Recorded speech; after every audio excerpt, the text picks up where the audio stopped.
वार्ता में कुछ गंभीर विषय, कुछ महत्वपूर्ण निर्णय आपसे साझा करूंगा। आपको ध्यान होगा कि जब आपने 2014 मई में हमें जिम्मेदारी सौंपी थी, तब विश्व की अर्थव्यवस्था में ब्रिक्स के संबंध में यह आम चर्चा थी कि ब्रिक्स में जो आई अक्षर है, जो कि आई अक्षर इंडिया से जुड़ा हुआ है, लोग कहते थे कि ब्रिक्स में जो आई है वो लुढ़क रहा है। लगातार 2 साल के देशव्यापी अकाल के बावजूद भी पिछले 2.5 वर्षों में आप सब 125 करोड़ देशवासियों के सहयोग से आज भारत ने ग्लोबल इकोनॉमी में एक ब्राइट स्पॉट अर्थात चमकता सितारा के रूप में अपनी उपस्थिति दर्ज कराई है। ऐसा नहीं है कि यह दावा हम कर रहे हैं, लेकिन यह आवाज इंटरनेशनल मॉनिटरी फंड IMF और वर्ल्ड बैंक से गूंज रही है। बहनों भाइयों, विकास की इस दौड़ में हमारा मूल मंत्र रहा है सबका साथ, सबका विकास। यह सरकार गरीबों को समर्पित है और समर्पित रहेगी। गरीबी के खिलाफ हमारी लड़ाई का मुख्य शस्त्र गरीबों का देश की अर्थव्यवस्था एवं संपन्नता में सक्रिय भागीदारी यानी गरीबों का सशक्तिकरण, गरीबों का एम्पावरमेंट। इस प्रयास की झलक आप लोगों को प्रधानमंत्री जन धन योजना, जन धन से जन सुरक्षा योजना, आर्थिक गतिविधियों के लिए प्रधानमंत्री मुद्रा ऋण योजना, दलित, आदिवासी और महिला उद्यमों के लिए स्टैंड अप इंडिया योजना, गरीबों के घर तक गैस का चूल्हा पहुंचाने के लिए प्रधानमंत्री उज्ज्वला योजना, किसानों की आमदनी सुरक्षित करने के लिए प्रधानमंत्री फसल बीमा योजना और प्रधानमंत्री कृषि सिंचाई योजना, उनको अपने खेतों से ही सही उपज पाने के लिए सॉइल हेल्थ कार्ड योजना और सही उपज का सही दाम पाने के लिए ई नाम अर्थात राष्ट्रीय कृषि बाजार योजना। इन सब में ये साफ नजर आता है कि सरकार गांव, गरीब, किसान को समर्पित है। मेरे प्यारे देशवासियों, पिछले दशकों में हम ये अनुभव कर रहे हैं कि देश में भ्रष्टाचार और काला धन, इन बीमारियों ने अपनी जड़ें जमा ली है और देश से गरीबी हटाने में ये भ्रष्टाचार, ये काला धन, ये गोरखधंधे सबसे बड़ी बाधा है। एक तरफ तो विश्व में हम आर्थिक गति में तेजी से बढ़ने वाले देशों में सबसे आगे हैं, दूसरी तरफ भ्रष्टाचार की ग्लोबल रैंकिंग में 2 साल पहले भारत करीब-करीब 100वें नंबर पे था। 1.5 वर्षों में अनेक कदम उठाए, ढेर सारे कदम उठाने के बावजूद भी अब हम 76वें नंबर पर पहुंच पाए। यह बात को दर्शाता का है कि भ्रष्टाचार का जाल कितने व्यापक रूप में देश में बिछा हुआ है। भ्रष्टाचार की बीमारी को कुछ वर्ग विशेष के लोगों ने अपने स्वार्थ के कारण फैला रखा है। गरीबों के हक को नजरअंदाज कर ये खुद फलते फूलते रहे हैं। कुछ लोगों ने पद का दुरुपयोग करते हुए इसका भरपूर फायदा उठाया। दूसरी तरफ ईमानदार लोगों ने इसके खिलाफ लड़ाई भी लड़ी है। देश के करोड़ों नागरिकों ने ईमानदारी को जी करके दिखाया है। हम प्रायः यह सुनते हैं कि गरीब एक ऑटो ड्राइवर अपनी गाड़ी में छूट गई सोने के आभूषण वाले बैग को उसके असली मालिक को कैसे ढूंढता है और लौटाता है। कई बार हम सुनते हैं कि कोई टैक्सी ड्राइवर यात्रियों का कुछ सामान अगर छूट जाता है, मोबाइल फोन रह जाता है, तो अपने खर्चे से उनको ढूंढने जाता है और पहुंचा देता है। अरे सब्जी बेचने वाला भी, सामान्य दुकानदार भी अगर ग्राहक से गलती से ज्यादा पैसे ले लिए तो उसको भी बुला करके लौटा देता है। मेरे प्यारे देशवासियों, इस बात का ये सबूत है कि हिंदुस्तान का सामान्य से सामान्य नागरिक ईमानदार है।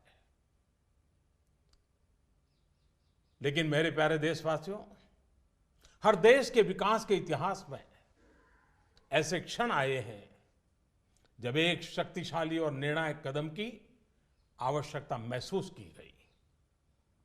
इस देश ने यह वर्षों से महसूस किया है कि भ्रष्टाचार, कालाधन, जाली नोट और आतंकवाद ऐसे नासूर हैं जो देश को विकास की दौड़ में पीछे धकेलती है, देश को, समाज को अंदर ही अंदर खोखला कर देती है। मेरे प्यारे देशवासियों, आतंकवाद की भयानक तो कौन नहीं जानता है। कितने निर्दोष लोगों को मौत के घाट उतार दिया जाता है। लेकिन क्या आपने सोचा है कि इन आतंकियों को पैसा कहां से मुहैया होता है? सीमा पार के हमारे शत्रु जाली नोटों के जरिए, नकली नोटों के जरिए अपना धंधा भारत में चलाते हैं और यह सालों से चल रहा है। अनेक बार 500 और 1000 रुपए की जाली नोटों का कारोबार इसके करने वाले भी पकड़े गए हैं। लाखों करोड़ों की नोटें भी जब्त की गई हैं। बहनों भाइयों, एक तरफ आतंकवाद और जाली नोटों का जाल देश को तबाह कर रहा है, दूसरी ओर भ्रष्टाचार और काले धन की चुनौती देश के सामने बनी हुई है। हमने कार्य संभालने के तुरंत बाद भ्रष्टाचार और काले धन के खिलाफ लड़ाई की शुरुआत करते हुए अनेक प्रभावी कदम उठाए। जैसे काले धन की जांच के लिए सुप्रीम कोर्ट के पूर्व जज की अध्यक्षता में एसआईटी का गठन किया। विदेशों में जमा काले धन के लिए 2015 में मजबूत कानून बनाने का हमने काम किया। काले धन को विदेशों से वापस लाने के लिए विभिन्न देशों के साथ टैक्स समझौतों में हमने परिवर्तन किया, नए समझौते किए। अमेरिका सहित विभिन्न देशों के साथ सूचना आदान प्रदान, इंफॉर्मेशन एक्सचेंज करने का प्रावधान किया। भ्रष्टाचारियों की बेनामी संपत्ति को रोकने के लिए अगस्त 2016 में एक और मजबूत कानून, इन सारे कानून से एक बहुत बड़े चोर दरवाजे को बंद कर दिया गया। देश में अघोषित आय को पेनल्टी के साथ घोषित करने की योजना में काफी बड़ी मात्रा में अघोषित आय उजागर हुई। मेरे प्यारे देशवासियों, इन सारे प्रयासों से पिछले 2.5 साल में भ्रष्टाचारियों से करीब करीब 1.25 लाख करोड़ रुपया, ये कम रकम नहीं है, 1.25 लाख करोड़ रुपए का काला धन बाहर लाया गया है। ऐसे करोड़ों भारतवासी जिनके रग रग में ईमानदारी दौड़ती है, उनका मानना है कि भ्रष्टाचार, काले धन, बेनामी संपत्ति, जाली नोट और आतंकवाद के खिलाफ निर्णायक लड़ाई होनी चाहिए। कौन ईमानदार नागरिक ऐसा होगा जिसे अफसरों के घर बिस्तर के नीचे से या जगह जगह बोरियों में करोड़ों रुपयों पाने जाने की खबर से पीड़ा न होती हो। आज देश की मुद्रा व्यवस्था का हाल यह है कि देश में कुल सिक्कों और नोटों की जो मूल्य है, उसमें 500 और 1000 रुपया वाले नोटों का हिस्सा लगभग 80 से 90% तक पहुंच गया है। देश में कैश का अधिकतम सर्कुलेशन का एक सीधा संबंध भ्रष्टाचार से है। भ्रष्टाचार से अर्जित कैश का कारोबार महंगाई पर बड़ा असर पैदा करता है। इसकी मार गरीबों को झेलनी पड़ती है। इसका सीधा प्रभाव गरीब और मध्यम वर्ग की खरीदने की शक्ति पर पड़ता है। आपका भी स्वयं का अनुभव होगा, जब मकान खरीदने जाते होंगे, जमीन खरीदने जाते होंगे, तो आपसे जब सौदा होता होगा तब कहते होंगे कि कुछ धन चेक में लेंगे और ज्यादातर कैश में मांगी जाती होगी। ईमानदार व्यक्ति के लिए कुछ भी खरीदना, एक मध्यम वर्ग के व्यक्ति को घर भी खरीदना हो तो उसके पास काले धन नहीं है तो मुसीबत हो जाती है। तो उसके पास कैश के इस धंधे के कारण मकान, जमीन, उच्च शिक्षा, चिकित्सा, ऐसे अनेक सेवाओं को, उन वस्तुओं को इन कारणों से उनकी मूल्य में कृत्रिम वृद्धि भी होती है, आर्टिफिशियल इंक्रीज होता है। भ्रष्टाचार से जमा किया गया धन हो या काला धन हो, ये दोनों बेनामी हवाला कारोबार को भी बल देते हैं। और हम जानते हैं हवाला का उपयोग आतंकियों ने हथियार की खरीद फरोख्त में भी किया है। चुनावों में काले धन के प्रभाव की चर्चा ये कोई नई बात नहीं है, वर्षों से हो रही है। बहनों और भाइयों, देश को भ्रष्टाचार और काले धन रूपी दिमक से मुक्त कराने के लिए एक और सख्त कदम उठाना जरूरी हो गया है। आज मध्यरात्रि यानी 8 नवंबर 2016 की रात्रि को 12 बजे से वर्तमान में जारी 500 रुपए और 1000 रुपए के करेंसी नोट लीगल टेंडर नहीं रहेंगे। ये मुद्राएं कानूनन अमान्य होगी। 500 और 1,000 रुपये के पुरानी नोटों के जरिए लेन देन की व्यवस्था आज नहीं होगी। काले धन और जाली नोट के कारोबार में लिप्त देश विरोधी और समाज विरोधी तत्वों के पास मौजूद 500 रुपये, 1,000 रुपये के पुराने नोट अब केवल कागज के एक टुकड़े के समान रह जाएंगे। ऐसे नागरिक जो संपत्ति मेहनत और ईमानदारी से कमा रहे हैं, उनके हितों की और उनके हक की पूरी रक्षा की जाएगी। ध्यान रहे कि 100 रुपये, 50 रुपये, 20 रुपये, 10 रुपये, 5 रुपये, 2 रुपये और 1 रुपया का नोट और सभी सिक्के नियमित है और लेन देन के लिए उपयोग हो सकते हैं, उस पर कोई रोक नहीं है। हमारे यह कदम देश में भ्रष्टाचार, काला धन एवं जाली नोट के खिलाफ हम जो लड़ाई लड़ रहे हैं, सामान्य नागरिक जो लड़ाई लड़ रहा है, उसको इससे ताकत मिलने वाली है। इन दिनों में देशवासियों को कम से कम तकलीफ का सामना करना पड़े, इसके लिए हमने कुछ व्यवस्था की है। 500 और 1,000 रुपये के पुराने नोट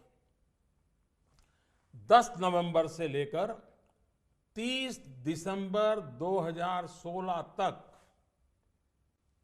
आप अपने बैंक या डाकघर पोस्ट ऑफिस के खाते में बिना किसी सीमा के जमा करवा सकते हैं। आपके पास लगभग 50 दिनों का समय है। अतः नोट जमा करने के लिए आपको अफरा तफरी करने की कोई आवश्यकता नहीं है। आपकी धनराशि आप ही की रहेगी, आपको कोई चिंता करने की जरूरत नहीं है। 500 रुपये या 1,000 रुपये के पुराने नोटों को खाते में डालकर आप अपनी जरूरत के अनुसार फिर से निकाल सकते हैं। केवल शुरू के दिनों में खाते में से धनराशि निकालने पर प्रतिदिन 10,000 रुपया और प्रति सप्ताह 20,000 रुपये की सीमा तय की गई है। ऐसा नए नोटों की उपलब्धता को ध्यान में रखते हुए किया गया है। इस सीमा में आने वाले दिनों में वृद्धि कर दी जाएगी। खाते में जमा करने की सुविधा के साथ साथ एक दूसरी सुविधा भी दी जा रही है। तत्काल आवश्यकता के लिए 500 और 1,000 रुपये के पुराने नोटों को नए एवं मान्य नोट के साथ 10 नवंबर से 30 दिसंबर तक आप किसी भी बैंक या प्रमुख और उप डाकघर, हेड पोस्ट ऑफिस और सब पोस्ट ऑफिस के काउंटर से अपना पहचान पत्र जैसे कि आधार कार्ड, मतदाता कार्ड यानी कि voter card, passport, pan card इत्यादि सबूत के रूप में पेश करके आप नोट बदल सकते हैं। प्रारंभ में 10 नवंबर से 24 नवंबर तक 4,000 रुपया तक के पुराने 500 एवं 1,000 रुपये के नोट बदले जा सकते हैं। 15 दिनों के बाद यानी 25 नवंबर से 4,000 रुपये की सीमा में वृद्धि कर दी जाएगी। ऐसे लोग जो इस समय सीमा के अंदर अर्थात 30 दिसंबर 2016 तक पुराने नोट किसी कारणवश अगर जमा नहीं कर पाए, उनको 500 और 1000 रुपए के पुराने नोट बदलने का एक आखिरी अवसर भी दिया जाएगा। ऐसे लोग रिजर्व बैंक के निर्धारित ऑफिस में अपनी राशि एक घोषणा पत्र यानी डिक्लेरेशन फॉर्म के साथ 31 मार्च 2017 तक जमा करवा सकते हैं। 9 नवंबर और कुछ स्थानों में 10 नवंबर को भी एटीएम काम नहीं करेंगे। प्रारंभ में एटीएम से प्रति कार्ड प्रतिदिन निकाली जा सकने वाली राशि की सीमा 2000 रुपया रहेगी। फिर उसे कुछ अवधि के बाद बढ़ाकर वैसे तो 500 और 1000 रुपए के पुराने नोट आज रात्रि 12 बजे से कानूनी तौर पर खत्म हो जाएंगे, परंतु सामान्य जनजीवन की जरूरतों को ध्यान में रखते हुए मानवीय दृष्टिकोण से हमने इस प्रक्रिया में शुरू के 72 घंटों में यानी कि 72 आवर्स मतलब कि 11 नवंबर की रात्रि 12 बजे तक नागरिकों के लिए कुछ विशेष व्यवस्था की है। जैसे 11 नवंबर की रात्रि 12 बजे तक सभी सरकारी अस्पतालों में भुगतान के लिए पुराने 500 या 1000 रुपये के नोट स्वीकार किए जाएंगे। इससे वैसे परिवार जिनमें कोई बीमार है उन्हें उपचार में कोई बाधा ना आए। ऐसे में यदि दवाई की दुकान की व्यवस्था है, यदि दवाई की दुकान की व्यवस्था है तो डॉक्टर के दिए गए पर्चे पर 500 और 1000 के पुराने नोटों से दवा खरीदने की सुविधा भी 72 घंटे तक उपलब्ध रहेगी। ऐसे ही 11 नवंबर की रात्रि 12 बजे तक रेलवे के टिकट बुकिंग काउंटर, सरकारी बसों के टिकट बुकिंग काउंटर और हवाई अड्डों पर एयरलाइंस के जो टिकट बुकिंग काउंटर पर केवल टिकट खरीदने के लिए पुराने नोट अर्थात 500 और 1000 रुपये के नोट स्वीकार करने की छूट होगी। ऐसा हमने उन परिवारों की जरूरतों को देखते हुए किया है जो इस समय यात्रा कर रहे होंगे। केंद्र अथवा राज्य सरकार द्वारा प्रमाणित कोऑपरेटिव की दिनचर्या की वस्तुओं की दुकान जैसे केंद्रीय भंडार, सफल और दुग्ध विक्रय केंद्र, मिल्क पाउडर, ऐसे स्थानों पर भी 11 नवंबर के नोट स्वीकार करने की छूट होगी। इस दौरान इन संस्थानों को प्रतिदिन अपने स्टॉक और बिक्री की सूचना रजिस्टर में रखनी होगी।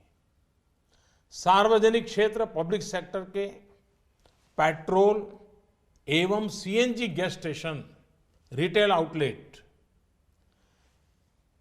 जहां पर पेट्रोल, डीजल और सीएनजी गैस की बिक्री के लिए भी 11 नवंबर की रात 12 बजे तक पुराने 500 और 1000 रुपये के नोट स्वीकार करने की छूट होगी। इस दौरान प्रतिदिन अपने स्टॉक और बिक्री की सूचना रजिस्टर में रखनी होगी।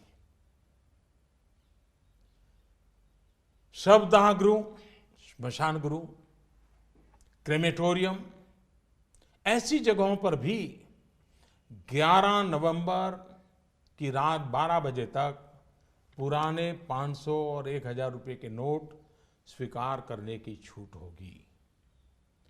अंतर्राष्ट्रीय हवाई अड्डों पर विदेश से आ रहे, अब विदेश को जा रहे लोगों को अगर उनके पास पुराने 500 और 1000 के नोट है तो ऐसे नोटों की 5000 रुपया तक की राशि को नई एवं मान्य करेंसी नोटों से बदलने की सुविधा दी जाएगी। अंतर्राष्ट्रीय पर्यटकों को अंतर्राष्ट्रीय हवाई अड्डों पर विदेशी मुद्रा या 5000 रुपये तक के पुराने नोटों को नई एवं मान्य करेंसी नोटों से बदलने की सुविधा दी जाएगी। इन सारी सुविधाओं के अलावा मैं यह स्पष्ट करना चाहूंगा कि इस पूरी प्रक्रिया में नॉन कैश लेन देन में, यानी चेक से पेमेंट हो, डिमांड ड्राफ्ट से पेमेंट हो, डेबिट या क्रेडिट कार्ड से पेमेंट हो अथवा इलेक्ट्रॉनिक फंड ट्रांसफर में कोई रुकावट नहीं आएगी। ये कारोबार पहले चलता था वैसा ही चालू रहेगा। इन सारे इंतजाम के बावजूद हमारे ईमानदार देशवासियों को अगर तकलीफ का सामना करना पड़ा तो अनुभव यह बताता है कि इस देश का सामान्य नागरिक देश की भलाई के लिए त्याग करने और कठिनाई सहने के लिए कभी भी पीछे नहीं रहता है। जब मैं सुनता हूं कि कोई गरीब विधवा एलपीजी सब्सिडी छोड़ने में आगे आती है, यह त्याग एक रिटायर्ड स्कूल टीचर में भी पाया जाता है जब वो पेंशन से स्वच्छ भारत कोष में अपना योगदान देने को आगे आता है। जब हम ये सुनते हैं कि गरीब आदिवासी मां बकरी बेचकर शौचालय बनाने के लिए पैसे लगा देती है, एक फौजी अपने गांव को स्वच्छ गांव बनाने के लिए 57,000 रुपये का दान देने के लिए आगे आता है। मैंने तो यह देखा है कि देश के सामान्य नागरिक की एक ही तमन्ना है कि वह कुछ भी कर गुजरने को तैयार है, बस देश का कल्याण हो। अतः भ्रष्टाचार, काला धन, जाली नोट और आतंकवाद के खिलाफ जंग में हम लोग थोड़ी सी कठिनाई, वह भी कुछ दिनों के लिए, तो झेल ही सकते हैं।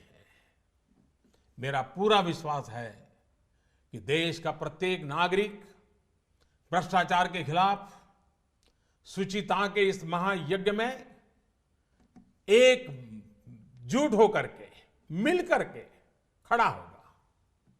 मेरे प्यारे देशवासियों, दिवाली के पर्व के बाद अब ईमानदारी के इस उत्सव में, प्रामाणिकता के इस पर्व में आप बढ़ चढ़ करके हाथ बटाएं।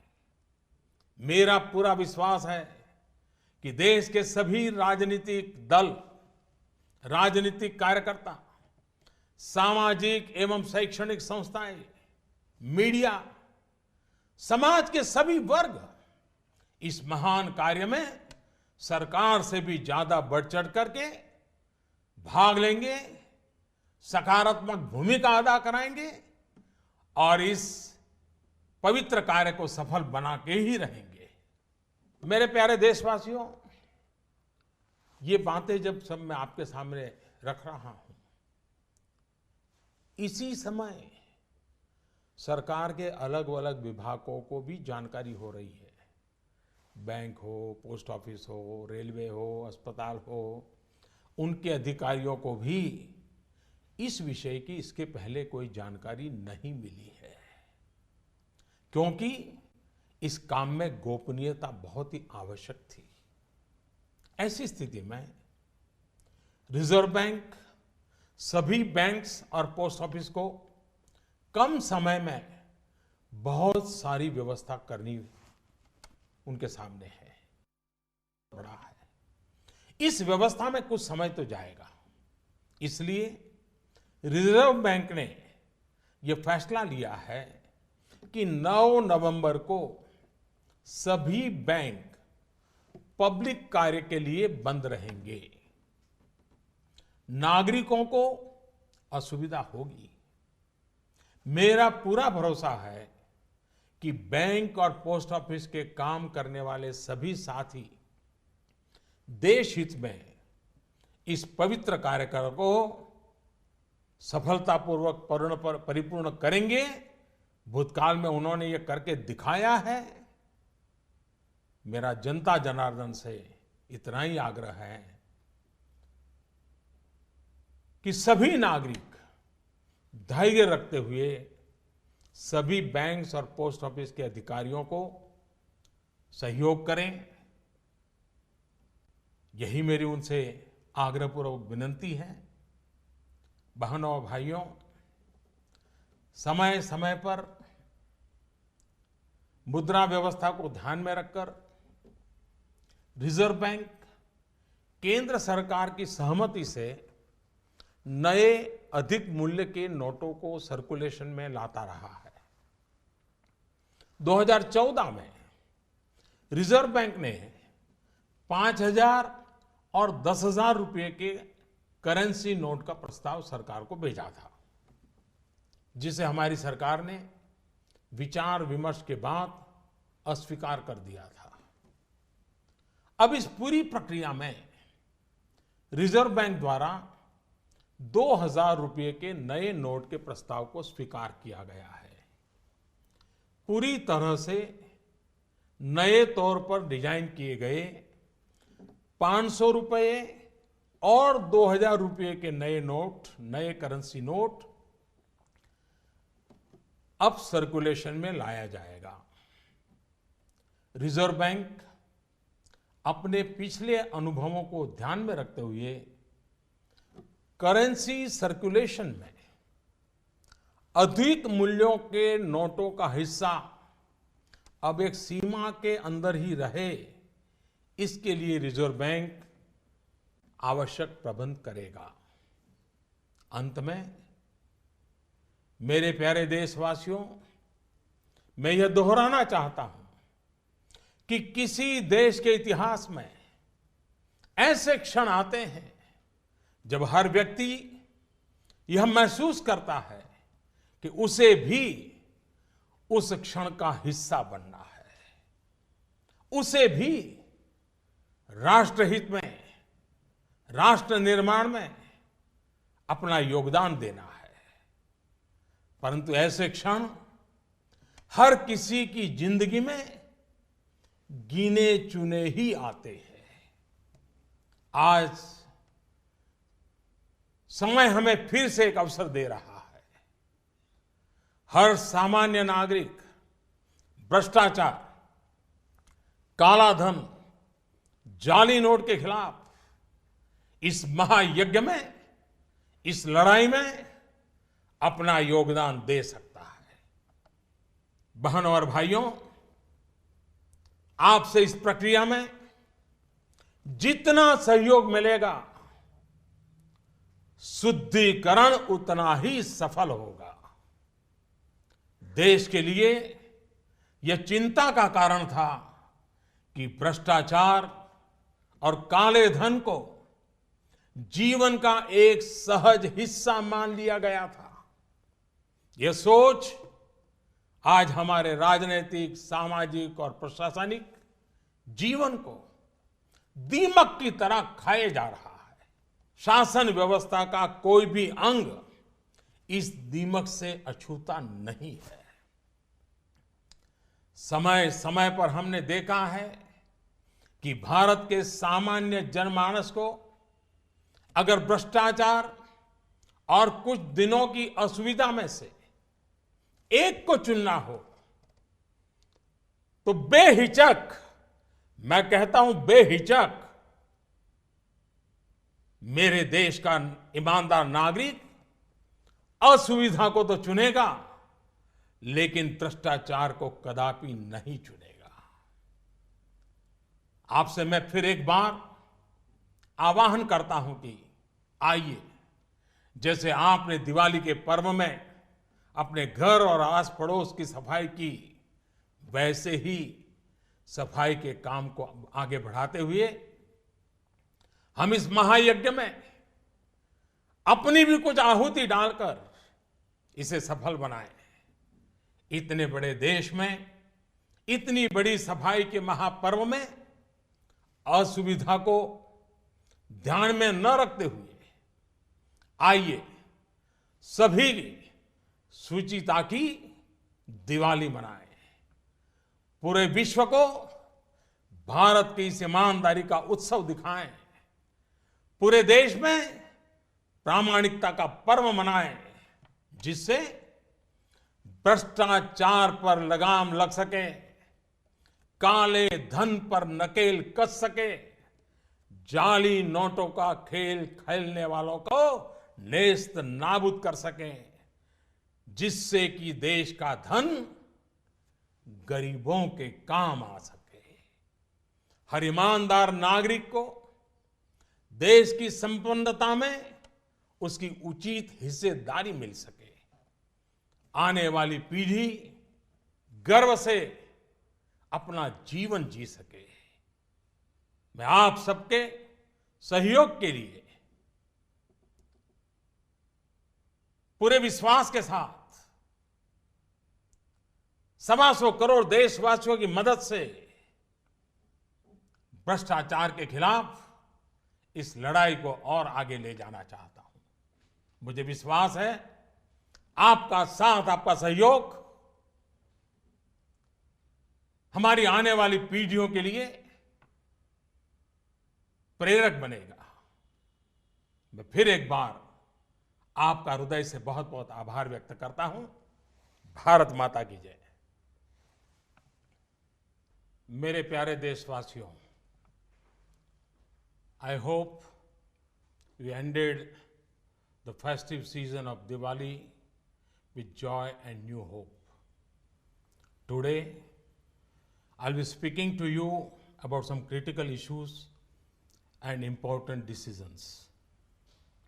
Today, I want to make a special request to all of you. You may recall that economic situation in May 2014, when you entrusted us with an honors responsibility. In the context of BRICS, it was being said that the eye in BRICS was shaky. Since then, we had 2 years of a severe drought.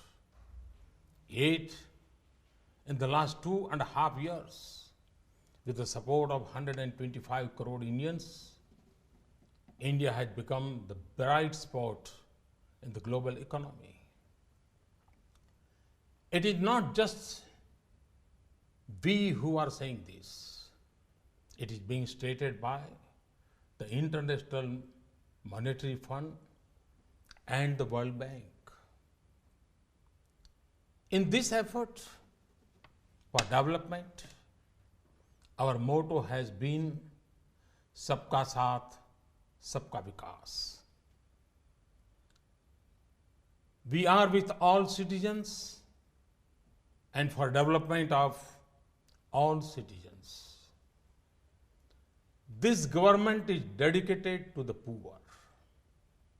It will remain dedicated to them. In our fight against poverty, our main thrust has been to empower the poor and make them active participants in the benefits of economic progress. The Pradhan Mantri Jan Dhan Yojana, the Jan Suraksha Yojana, the Pradhan Mantri Mudra Yojana, small enterprises, the Stand Up India program for Dalits, Adivasis and women, the Pradhan Mantri Ujjwala scheme for gas connections in the homes of the poor, the Pradhan Mantri Fasal Bima Yojana and Pradhan Mantri Krishi Sinchai Yojana to protect the income of farmers, the Soil Health Card scheme to ensure the best possible yields, the E-NAM, the National Marketplace scheme to ensure farmers get the right price for their produce. These are all reflections of this approach. In the past decades, the specter of corruption and black money has grown. It has begun the effort to remove poverty. On the one hand, we are now number one in the rate of economic growth.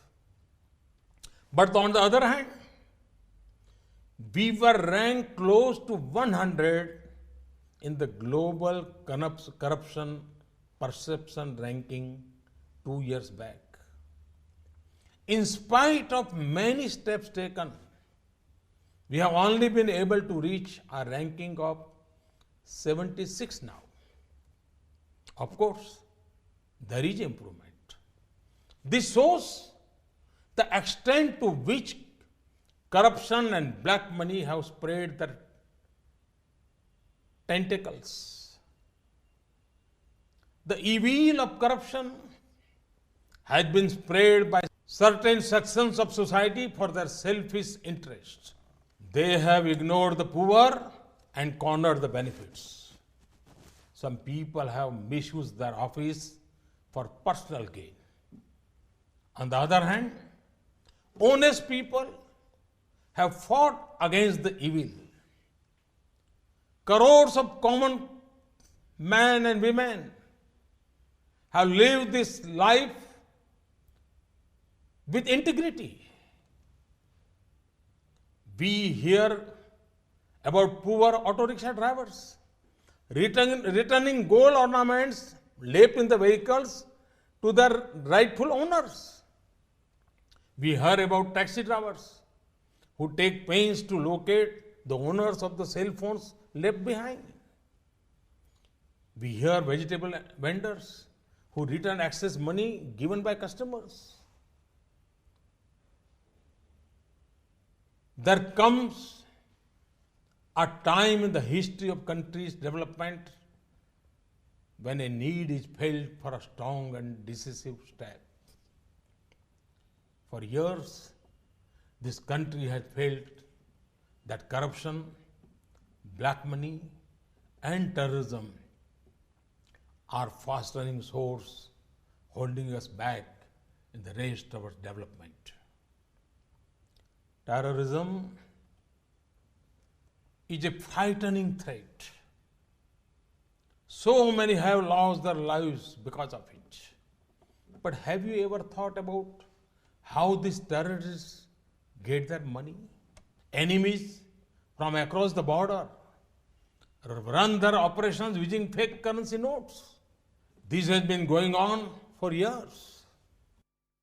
Many times, those using fake 500 and 1000 rupee notes have been caught and many such notes have been seized. Brothers and sisters, on the one hand is the problem of terrorism. On the other hand is the challenge posed by corruption and black money. We began our battle against corruption by setting up an SIT headed by a retired Supreme Court judge immediately upon taking office. Since then, a law was passed in 2015 for disclosure of foreign black money. Agreements with many countries, including the USA, have been made to add provisions for sharing banking information. A strict law has come into force from August 2016 to curb Benami transactions, which are used to deploy black money earned through corruption. A scheme was introduced for declaring black money after paying a steep penalty. My dear countrymen, through all these efforts, in the last 2.5 years, we have brought into the open nearly 1,25,000 crore rupees. It's not a small amount. 1,25,000 crore rupees of black money belonging to the corrupt. Honest citizens want this fight against corruption, black money, benami property, terrorism, and counterfeiting to continue. Which honest citizen would not be pained by reports of crores worth of currency notes stashed under the beds of government officers? Or by reports of cash found in gunny bags? The magnitude of cash circulation is directly linked to the inflation become worse through the deployment of cash earned in corrupt ways. The poor have to bear the brunt of this. It had direct effect on purchasing power of the poor and the middle class. You may yourself have experience when buying land or a house, that part from the amount paid by check, a large amount is demanded in cash. This creates problem for an honest person in buying property. The misuse of cash has led to artificial increase in the cost of goods and services like houses, land, higher education, healthcare, so on. High circulation of cash also strengthens the Hawala trade, which is directly connected to black money and illegal trade in weapons. Debate on the role of black money in elections has been going on 4 years. Brothers and sisters, to break the grip of corruption and black money, we have decided that the 500 rupee and 1,000 rupee currency notes presently in use will no longer be legal tender from midnight to night, that is 8th November 2016. This means that these notes will not be acceptable for transaction from midnight onwards. The 500 and 1,000 rupee notes hoarded by anti-national and anti-social elements will become just worthless piece of paper. The rights and the interests of honest, hard-working people will be fully protected. Let me assure you, the notes of 100, 50 rupees, 20 rupees, 10 rupees, 5 rupees, 2 rupees, and 1 rupees, and all coins will remain legal tender and will not be affected.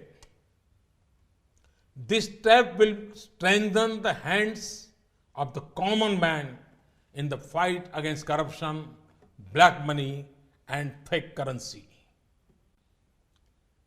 To minimize the difficulties of citizens, in the coming days, several steps are being taken.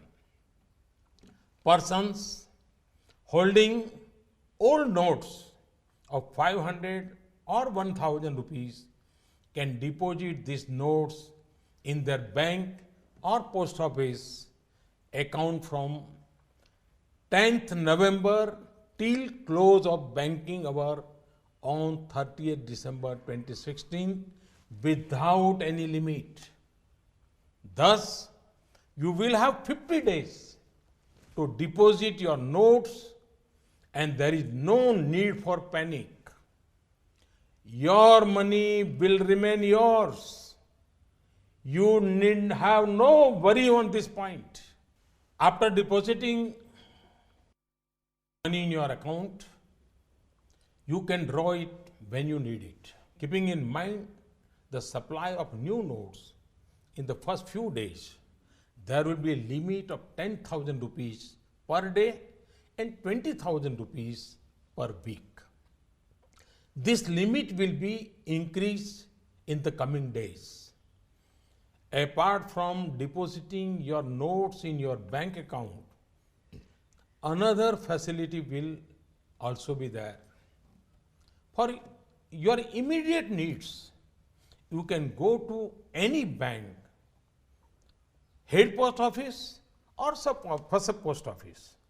Show your identity proof like Aadhaar card, voter's card, ration card, passport, income tax, PAN card number, or other approved proofs, and exchange your old 500 or 1000 rupee notes for new notes.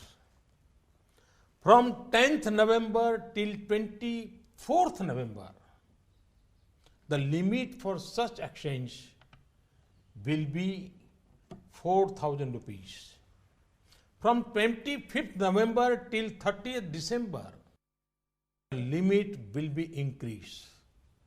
There may be some who, for some reason, are not able to deposit their old 500s or 1000 rupees notes by 30th December 2016. They can go to specific office of the Reserve Bank of India up to 31st March 2017 and deposit the notes after submitting a declaration form. On 9th November, and in some places on 10th November also, ATM will not work.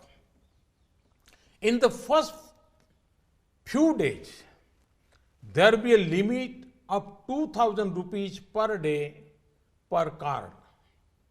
This will be raised to 4,000 rupees later. 500 and 1,000 rupees notes will not be legal tender from midnight. However, for humanitarian reasons, to reduce hardship to citizens, some special arrangements have been made for the first 72 hours, that is till midnight on 11th November.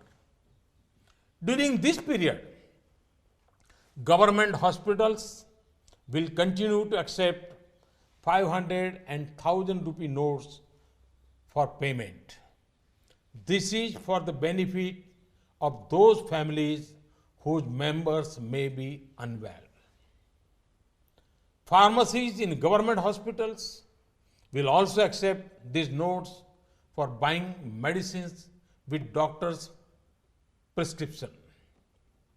For 72 hours, till midnight on 11th November, railway ticket bookings counters, ticket counters of government buses, and airline ticket counters at airports will accept the old notes for purchase of tickets.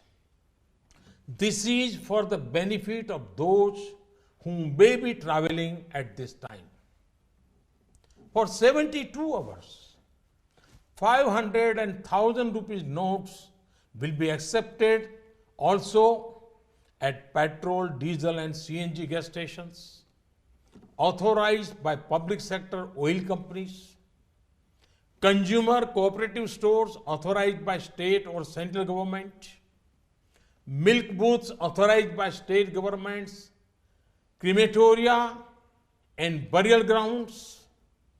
These outlets will have to keep proper records of stock and collections. Arrangements will be made at international airports for arriving and departing passengers who have 500 or 1,000 rupee notes for not more than 5,000 rupees to exchange them for new notes or other legal tender. One more thing I would like to mention. I want to stress that in this entire exercise, there is no restriction of any kind on non-cash payment by checks, demand drafts, debit or credit cards, and electronic fund transfer. Brothers and sisters, in spite of all these efforts, there may be temporary hardship to be faced by honest citizens. Experience tells us that ordinary citizens are always ready to make sacrifices and face difficulties for the benefit of the nation. I see that spirit when a poor widow gives up her LPG subsidy, when a retired school teacher contributes his pension to the Swachh Bharat mission, when a poor Adivasi mother sells her goats to build a toilet, when a soldier contributes 57,000 rupees to make his village clean. I have seen that the ordinary citizen has the determination to do anything if it will lead to the country's progress.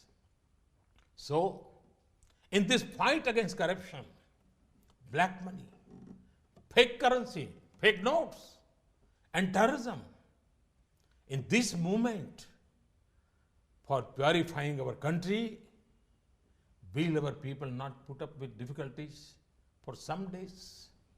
Have full confidence that every citizen will stand up and participate in this Mahayagna.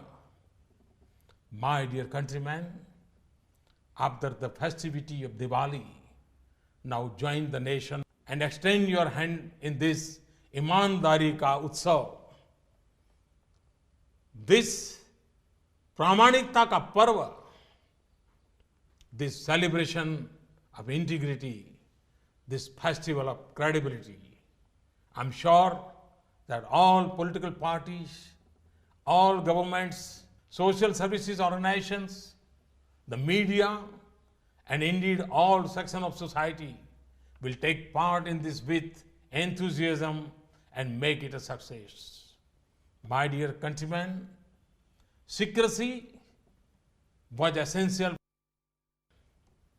It is only now, as I speak to you, that various agencies like banks, post office, railways, hospitals, and others are being informed.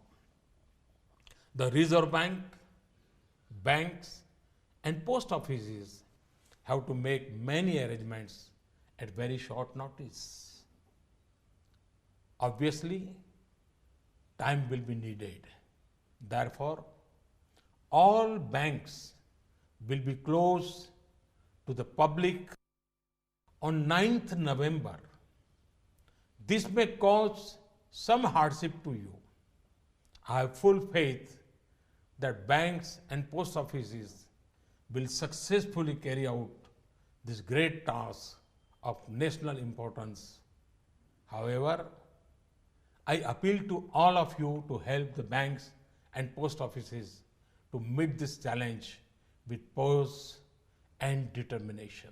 My dear citizens, from time to time, based on currency needs, the Reserve Bank, with the approval of the central government, brings out new notes of higher value. In 2014, the Reserve Bank sent a recommendation for issue of 5,000 and 10,000 rupee notes. After careful consideration, this was not accepted. Now, as part of this exercise, RBI's, Reserve Bank's recommendation to issue 2,000 rupees notes has been accepted. New notes of 500 rupees and 2,000 rupees with completely new design will be introduced. Based on past experience, the Reserve Bank will hereafter make arrangements to limit the share of high denomination notes in the total currency in circulation. In country's history, there come moments when every person feels he too should be the part of that moment, that he too should make his contribution to the country's progress. Such moments come but rarely. Now we again have an opportunity where every citizen can join this Mahayagna against the ills of corruption, black money, and fake notes. The more help you give in this campaign, the more successful it will be. It has been a matter of concern for all us that corruption and black money tend to be accepted as a part of life. This type of thinking has afflicted our politics, our administration, and our society like an infestation of termites. None of our public institutions is free from these termites.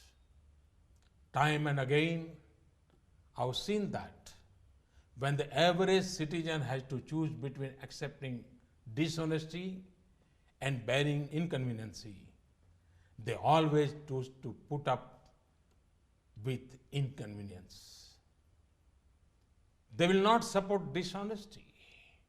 Once again, let me invite you to make your contribution to this grand sacrifice for cleansing our country, just as you clean your surroundings during Diwali.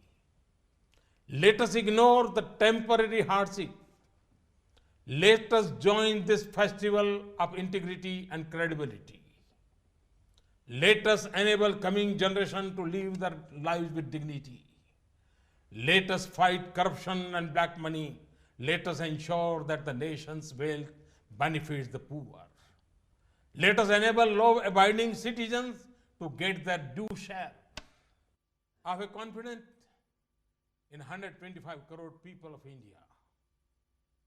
And I'm sure country will get success. Thank you very much. Thanks a lot. Namaskar. Bharat Mata ki Jai.